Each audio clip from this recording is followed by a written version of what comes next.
பொருளாதாரத்தை பாதுகாப்பதற்காக மின்சார கட்டணம் அதிகரிக்கப்பட்டமை முக்கிய தேவையாகும் என சர்வதேச நாணய நிதியத்தின் இலங்கைக்கான வதிவிட பிரதிநிதி கொஷி மத்தாய் தெரிவிக்கின்றார்.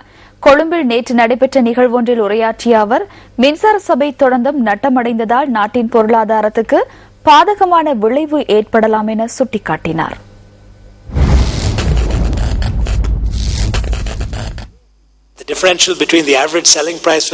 மின்சார சபையின் உற்பத்தி செலவினத்திற்கும் வல்லமையான விற்பனை விலைக்கும் இடையே குறிப்பிடத்தக்க அளவு வேறுபாடு காணப்படுகின்றது. அதாவது உற்பத்தி செய்யப்படுகின்ற ஒவ்வொரு மின்சார அலகிற்கும் 10 ரூபாவிற்கும் மேற்பட்ட நட்டத்தை சுமக்க வேண்டியுள்ளது. இது ஒரு காகிதத்தில் உள்ள இலக்கங்கள் தொடர்பான பிரச்சனை அல்ல.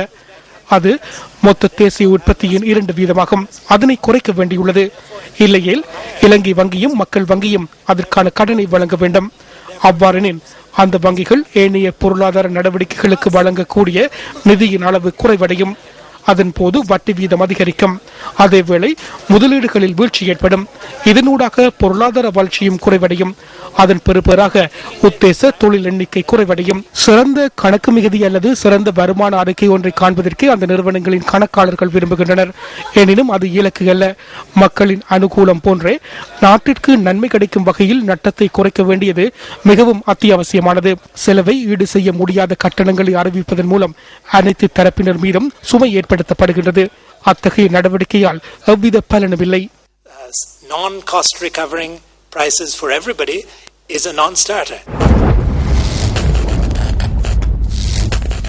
இதேவேளை மின்கட்டண அதிகரிப்புக்கு எதிராக 21ஆம் தேதி முன்னெடுக்கப்பட உள்ள நாடளாவிய பணி பகிஷ்கரிப்பு தொடர்பில் தொழிற்சங்க தலைவர்கள் நேற்று மக்கள் விடுதலை முன்னணி தலைமையகத்தில் கூடி கலந்துரையாடினர்.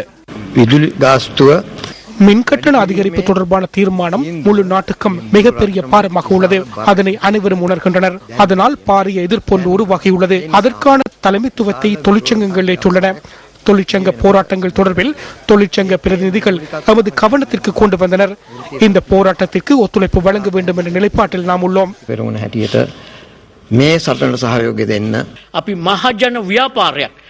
மே மாதம் 20ஆம் தேதிக்கு முன்னதாக மின்சார கட்டண அதிகரிப்பை ரத்து செய்யுமாறு மக்கள் அமைப்பு என்ற வகையில் அரசாங்கத்தை வலியுறுத்துகின்றோம். நாம் நிவாரணத்தை கோரவில்லை.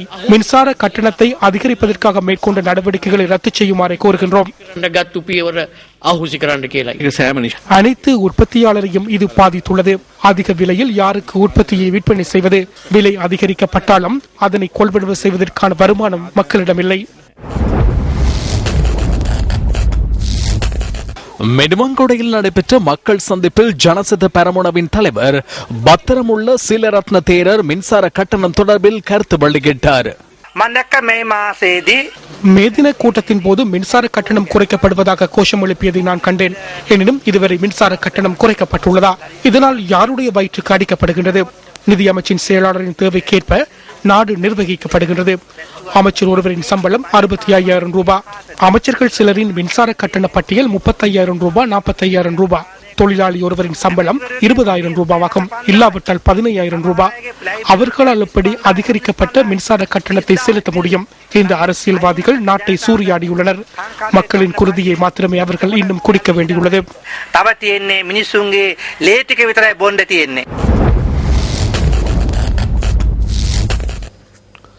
இன்றைய பத்திரிகைகளில் வெளியான கேலி சித்திரங்களில் இருந்து நாம் தெரிவு செய்த கேலி சித்திரம் அடுத்து.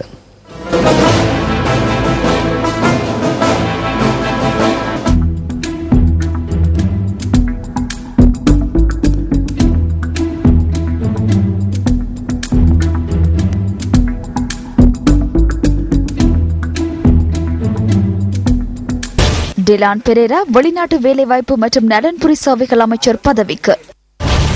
ரிசானாவின் மரணம் தொடர்பில் டிலான் பெரேராவுக்கு எதிராக ஐக்கிய தேசிய கட்சி கொண்டு வந்த நம்பிக்கையில்லா பிரேரணை தோல்வியில். குற்ற பிரேரணை நடைமுறையூடாக பிரதம நீதியரசர் ஷிராணி பண்டார்நாயக்க பதவி நீக்கம். அரசாங்கத்துக்கு எதிராக ஐக்கிய தேசிய கட்சியின் நம்பிக்கையில்லா பிரேரணை எங்கே? தனியார் தொழில் முயற்சிகள் அரசாங்கத்தால் பொறுப்பேற்பு. அரசாங்கத்துக்கு எதிராக ஐக்கிய தேசிய கட்சியின் நம்பிக்கையில்லா பிரேரணை எங்கே? மின்சார கட்டணம் அதிகரிப்பு. அரசாங்கத்துக்கு எதிராக ஐக்கிய தேசிய கட்சியின் நம்பிக்கையில்லா பிரேரணை எங்கே? எரியும் பிரச்சனைகளுக்கு மத்தியில் ஐக்கிய தேசிய கட்சி தொடர்ந்தும் மௌனம். இலங்கை கடற்பரப்பினுள் அத்துமீறி நுழைந்த குற்றச்சாட்டில் கைது செய்யப்பட்டு தடுத்து வைக்கப்பட்டிருந்த 30 இந்திய மீனவர்கள் மன்னார் நீதவான் நீதிமன்றத்தினால் இன்று விடுதலை செய்யப்பட்டுள்ளனர்.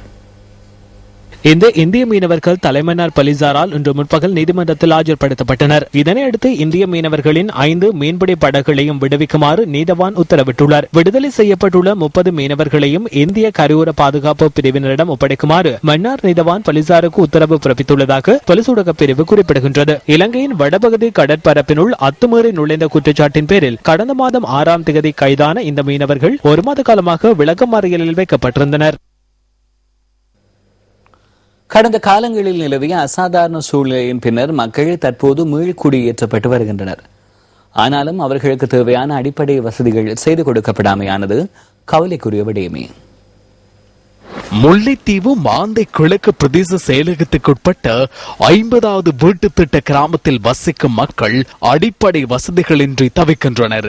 யுத்தம் தந்த காயங்களை மறைத்து வாழ்வில் முன்னேற வேண்டும் என்று சிந்திக்கும் இவர்களின் வாழ்க்கை போராட்டம் கடினமானது.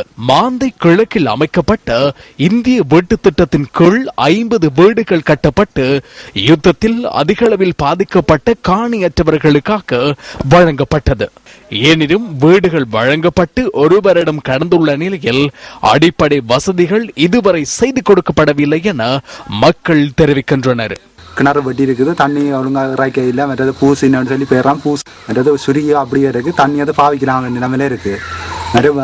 முன்னாடி கரண்ட் இல்லை, சனதேச கஷ்டம், மற்றது ஒரு பிள்ளைகள் வருத்தம் துன்பம் வந்தா டக்குன்னு கொண்டு போய் கொள்ளலாம், ரோட் அப்படியான நிலைமை ரோட் இருக்குது. பாதைகள் சீரில்லாமையினால் பிரதேச மக்களும் பாடசாலை மாணவர்களும் பெரும் சிரமத்தை எதிர்நோக்கி உள்ளனர். கிராம மக்கள் நீரை பெற்றுக் கொள்வதற்கு 2 பொது கிணறுகள் அமைத்துக் கொடுக்கப்பட்டிருக்கின்றன. எனினும் குழாய் கிணறுகள் தற்போது சேதமடைந்துள்ளன. இதனால் இந்த பகுதி மக்கள் நீரை பெற்றுக் கொள்வதற்கு நீண்ட தூரம் செல்ல வேண்டிய நிலைக்கு தள்ளப்பட்டுள்ளனர். தண்ணி குடிக்க வசதிக்கெல்லாம் இங்க இருந்து அவங்க தொங்கலுக்கு போகணும். அப்படியெல்லாம் குழந்தை பிள்ளைகளை குளிக்க வாக்க கொள்ள இதுகளுக்கு பள்ளிக்கூட பிள்ளைகளுக்கு எல்லாம் சரியான கஷ்டம்.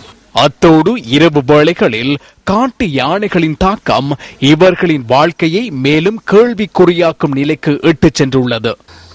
எல்லா இடத்தும் காட்சி பார்த்துக்கும், ஆனால் ஒரு இதுவும் சரி வரையில் எங்களுக்கு ரோட்டு தான் எங்களுக்கு முக்கியமான தண்ணியும் ரோட்டு தான் முதல் முக்கியம் செய்து.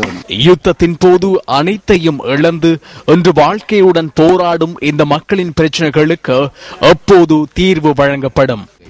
நியூஸ் ஃபர்ஸ்ட், உங்கள் வாழ்க்கை எங்கள் செய்தி.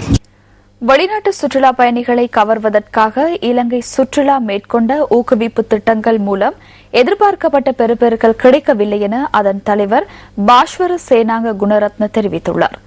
இலங்கை சுற்றுலா மேற்கொண்ட புதிய ஆய்வொன்றின் முடிவுகளை சுட்டிக்காட்டி அவர் இதனை கூறியுள்ளார்.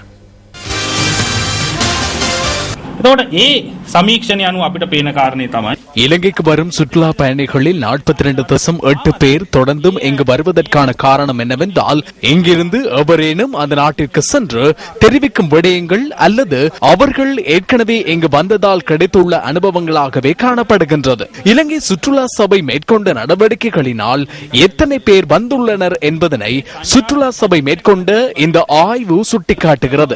நாம் மேற்கொண்ட நடவடிக்கைகளினால் 9.1% மாத்திரமே வந்துள்ளதாக அதில் தெரிவிக்கப்பட்டுள்ளது. எமது சுற்றுலா வரவு செலவை எடுத்துக்கொண்டால் சுற்றுலா பயணிகளை கவரும் ஊக்குவிப்பு திட்டங்களுக்கு நாம் எந்த அளவு தொகையை செலவிடுகின்றோம்? எமது டிராவல் ஃபேக்கள் காரணமாக வந்ததாக ஒரு சில சுற்றுலா பயணிகள் மாத்திரமே கூறுகின்றனர். உண்மை நிலை என்னவென்றால், நாம் சீரியாவில் காணும் கழிவறைகளினால் மீண்டும் இந்த நடவடிக்கைக்கு வருவது தொடர்பான தீர்மானத்தை சில சுற்றுலா பயணிகள் எடுக்க வேண்டிய நிலை உள்ளது. இலங்கை சுற்றுலா ஊடகவியலாளர்கள் சங்கம் நேற்று கொழும்பில் ஏற்பாடு செய்திருந்த சேலமர்வில் சுற்றுலா துறையின் எதிர்கால தந்திரோபாயங்கள் என்ற தலைப்பில் இலங்கை சுற்றுலாத்துறை தலைவர் பாஸ்வர சேனாங்க குணரத்ன உரையாற்றினார். ஐக்கிய தேசிய கட்சிக்கு கிடைத்த பெருந்தொகை நிதிக்கு என்ன நடந்தது என்பதை கட்சி உறுப்பினர்களுக்கும் நாட்டு மக்களுக்கும் அம்பலப்படுத்துமாறு பாராளுமன்ற உறுப்பினர் பாலித்த ரங்கே பண்டார சவால் விடுத்துள்ளார். ஐக்கிய தேசிய கட்சிக்கு கிடைக்கும் நிதி தொடர்பில் எவ்வித கணக்காய்வு அறிக்கையும் கட்சி உறுப்பினர்களிடம் சமர்ப்பிக்கப்படவில்லை என அவர் சுட்டிக்காட்டியுள்ளார். கடந்த காலகட்டம் முழுவதும் ஐக்கிய தேசிய கட்சிக்கு உறுப்பினர்கள் மற்றும் பல்வேறு தரப்பினரிடம் இருந்து பெருந்தொகை நிதி கிடைத்ததை கட்சியின் உயர் அதிகாரிகள் அநேகமான சந்தர்ப்பங்களில் கூறியிருந்ததாக பாராளுமன்ற உறுப்பினர் தெரிவிக்கின்றார். குறிப்பாக கட்சி தலைமையகமான சிறிகொத்தவை புனரமைப்பதற்காக புதிய உறுப்பினர்களை சேர்த்துக் கொள்வதன் மூலம் எவ்வாறு நிதி சேகரிக்கப்பட்டது? தற்போது எமது கட்சி அங்கத்துவம் இடைநிறுத்தப்பட்டு பல மாதங்கள் ஆகின்றன. அந்த அனைத்து மாதங்களிலும் நாமும் 1000 ரூபாய் வீதம் கட்சிக்கு வழங்கி வருகின்றோம். இவ்வாறு வழங்கப்படுகின்ற நிதிக்கு என்ன நடக்கின்றது என எவருக்கும் தெரியாது. அண்மையில் சிறிகொத்தா தலைமையகம் மீது தாக்குதல் நடத்தப்பட்டதாக தெரிவித்து ரடிக்கல் குழுவினருக்கு எதிராக நாடு பூராகவும் சென்று நிதி சேகரித்தனர். மில்லியன் கணக்கான ரூபாய் பணம் கிடைத்துள்ளதாகவும் மேலும் பலர் மில்லியன் கணக்கான ரூபாவை வழங்க முன்வந்துள்ளதாகவும் அதன்போது கட்சியின் பொதுச் செயலாளர் கூறினார். அப்படியாயின் சேகரிக்கப்பட்ட நிதிக்கு என்ன நடந்தது? யார் வழங்கிய நிதி உள்ளது? இது கணக்காய்வுக்கு உட்படுத்தப்படுகிறதா? கிராமத்தில் நலன்புரி சங்கம் ஒன்று இருந்தால் அந்த சங்கத்தின் நிதி கூட கணக்காய்வுக்கு உட்படுத்தப்படுகிறது. எனினும் இந்த மிகப்பெரிய கட்சியை நடத்தி செல்வதற்கு கூட பணம் இல்லாத நிலை இன்று உருவாக்கியுள்ளது. எனினும் நாட்டு மக்களும் ஆதரவாளர்களும் வெளிநாடுகளில் உள்ளவர்களும் வெளிநாட்டு அமைப்புகளும் இந்த கட்சிக்கு மில்லியன் கணக்கில் பணத்தை வழங்கியுள்ளன. அப்படியாயின் சிறிகொத்தாவின் பணத்தை விழுங்கும் பூதம் யார்? பில்லியன கணம் மில்லியன கணம் சல்லி දීලා තිනවා. එනම් මේ සිරිකොතේ මුදල් කන බහිරවයා කවුද? புதிதாக அங்கத்தவர்களை இணைத்துக் கொள்ளுமாறு அமைப்பாளர்களுக்கு கட்சி தலைமை அழுத்தம் கொடுத்தாலும் அந்த நடவடிக்கையும் தோல்வியடைந்துள்ளதாக பாலித்த ரங்கே பண்டார கூறுகின்றார். தொடர்ச்சியாக தோல்வியை சந்தித்து வரும் தலைமைத்துவம் காரணமாக அமைப்பாளர்களால் புதிய அங்கத்தவர்களை கட்சியில் இணைத்துக் கொள்ள முடியாதுள்ளதாக அவர் சுட்டிக்காட்டுகின்றார். අපේ සංවිධායක මහතුරුන්ට කියනවා ටිකට් විකුණන්න සල්ලි එකතු කරන්න කියලා.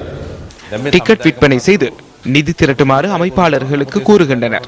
சிறந்த அமைப்பாளர்கள் உள்ளனர். எனினும் அமைப்பாளர்களால் டிக்கெட்டுகளை விற்று நிதியை திரட்டுவதற்கு முடியாமல் உள்ளது. இந்த கட்சியில் மக்களை கவரக்கூடிய தலைமைத்துவம் இல்லாமையே இந்த நிலைமைக்கு காரணமாகும். மக்களை கவரும் தலைவர் இல்லாததால் சிறிகொத்தா தலைமையகத்திற்கும் ஐக்கிய தேசிய கட்சிக்கும் நிதியை வழங்க இன்று எவரும் முன்வருவதில்லை. මෙන්න මේ ආකර්ශනීය භාවයක් තියෙන නායකයෙක් සහ පුද්ගලයෙක් නැති නිසා